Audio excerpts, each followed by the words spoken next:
नमस्कार। आज हम determination of reaction mechanism method of determination of reaction mechanism का तीसरा वीडियो देख रहे हैं। उससे पहले तक हम पढ़ चुके हैं कि कई विधियां हैं जो अभिक्रिया की क्रियाविधि को निर्धारित करने वाली product analysis, presence of determination of presence of intermediate. उसके अलावा हमने पढ़ा क्रॉस ओवर एक्सपेरिमेंट्स। आज हम पढ़ रहे हैं आइसोटॉप लेबलिंग, समस्थानिक अनुज्ञापन या अनुज्ञापक भी कहते हैं इसको। हम जानते हैं किसी भी तत्व का समस्थानिक होता है। कभी कभी समस्थानिक रेडियो एक्टिव समस्थानिक भी होते हैं। जो रेडियो एक्टिवता प्रदर्शित करते हैं उन्हें हम रेडियो एक्टिव समस्थानिक कहते हैं। तो in this method normal element is substituted with radio active isotope of that element. After completion of the reaction, the location of the labeled isotope is determined in the product by radioactivity. इस विधि में किसी भी सामान्य तत्व को उसके radioactive समस्थानिक द्वारा प्रतिस्थापित कर अभिक्रिया करवाई जाती है। तो अभिक्रिया पूर्ण होने के बाद उस रेडियोएक्टिव समस्थानिक का स्थान निर्धारित किया जाता है। प्रोडक्ट में उसकी कहाँ स्थान प्राप्त हुआ वो देखा जाता है और अभिक्रिया की क्रियाविधि को निर्धारित की जाती है। हम उदाहरण लेते हैं। For example, the base catalysed hydrolysis of an ester may involve either acyl hydrogen or alkyl oxygen bond fission, can be determined by using O18 in place of O16. अगर हम किसी एस्टर के जल अपघटन की बात करें, क्षारीय जल अपघटन की बात करें, क्षारीय उत्प्रेरित जल अपघटन की बात करें, तो इसमें क्या होता है कि या तो एसाइल ऑक्सीजन हाइड्रोजन और एल्काइल ऑक्सीजन, यहाँ भी क्या होना चाहिए, ऑक्सीजन, एसाइल ऑक्सीजन और alkyl oxygen bond fission can be determined by using O18। यानी कि एसाइल ऑक्सीजन बंध टूटेगा या एल्काइल ऑक्सीजन बंध टूटेगा, इसको निर्धारित किया जाता है ऑक्सीजन के समस्थानिक O18 द्वारा। हम ऐसा पानी यूज करते हैं जिसमें O16 के स्थान पर O18 यूज किया जाता है। H2O18 is used if the acyl oxygen bond breaks, the labeled oxygen will appear in the acid, otherwise it will be in alcohol। यानी कि हमने क्या किया, ये एस्टर लिया, इस एस्टर का जल अपघटन कर रहे हैं। अब इसमें अपन समझें कि ये है एसाइल ग्रुप CH3CO। इस बंध को कहते हैं अपन एसाइल ऑक्सीजन बंध, और ये एल्काइल ग्रुप है, तो यहाँ जो बंध है इसको अपन कहते हैं एल्काइल ऑक्सीजन बंध। अब इस जल अपघटन में यहां से बंध टूट रहा है या यहां से, अगर यहां से बंध टूटता है एसाइल ऑक्सीजन बंध, तो क्या होगा, H यहां आएगा और OH यहां आएगा। यानी कि हमें एसिड जो प्राप्त होगा उसमें O18 होगा और अल्कोहल में O18 नहीं होगा। और अगर एल्काइल ऑक्सीजन बंध टूटता तो यहाँ OH आता और यहाँ H आता, तो O18 कहाँ होता है, अल्कोहल में। ये पाया गया कि O18 एसिड में, अम्ल में, कार्बोक्सिलिक एसिड में पाया जाता है। ये प्रूव करता है कि अभिक्रिया में एसाइल ऑक्सीजन बंध टूटता है, न कि एल्काइल ऑक्सीजन बंध।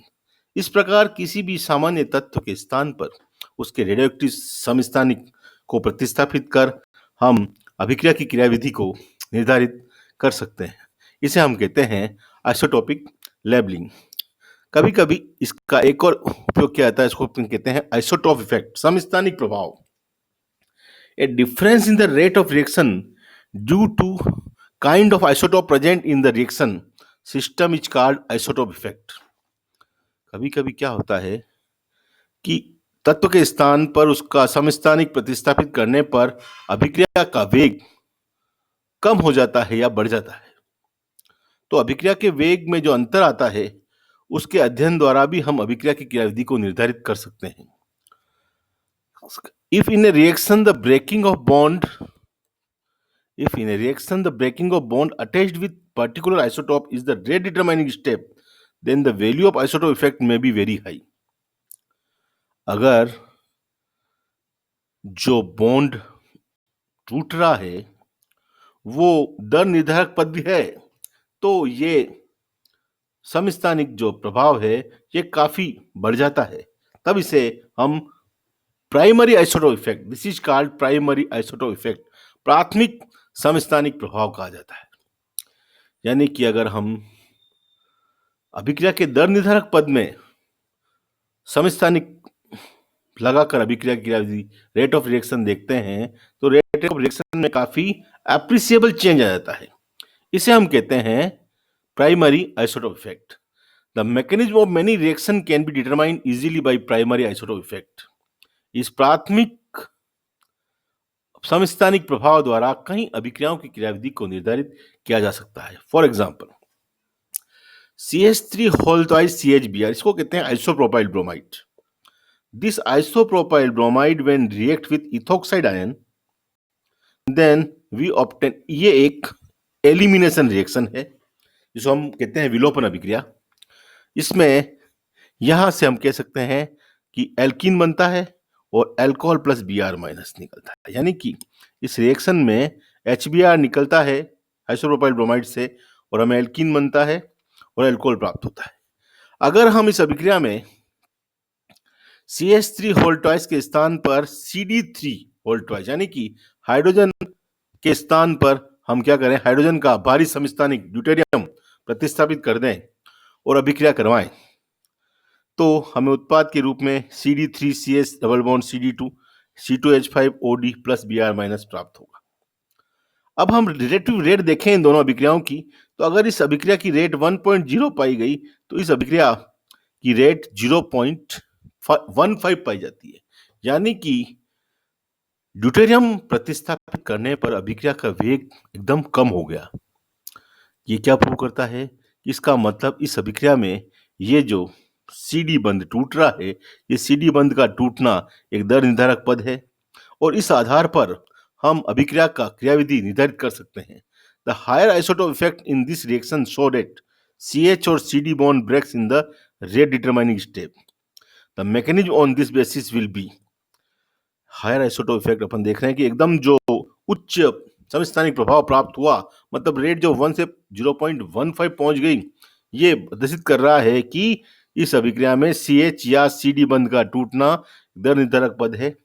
इसके आधार पर हम निम्न अभिक्रिया की क्रियाविधि निर्धारित कर सकते हैं। देखें कि जैसे एथोक्साइड आयन जब आइसोप्रोपाइल ब्रोमाइड से अटैक करता है तो ये एक E2 क्रियाविधि द्वारा होता है। यानी कि नए बंध का बनना, पुराने बंध का टूटना दोनों साथ साथ होता है और हमें संक्रमण अवस्था प्राप्त होती है जिससे हमें उत्पाद प्राप्त होता है। देखें हम सबसे पहले क्या होगा कि ये CH बंध टूटेगा, जितना ये CH बंध टूटेगा उतना ये एथोक्साइड के साथ बंध बनाएगा। इसी प्रकार से ये Br निकलेगा, निकलने वाला ग्रुप ये है लिविंग ग्रुप, जितना ये लिविंग ग्रुप निकलेगा उतना ये डबल बॉन्ड बनेगा। यानी कि हुआ क्या, ये C2H5OH निकल गया, यहाँ Br माइनस निकल गया और यहाँ पे क्या बन गया, डबल बॉन्ड।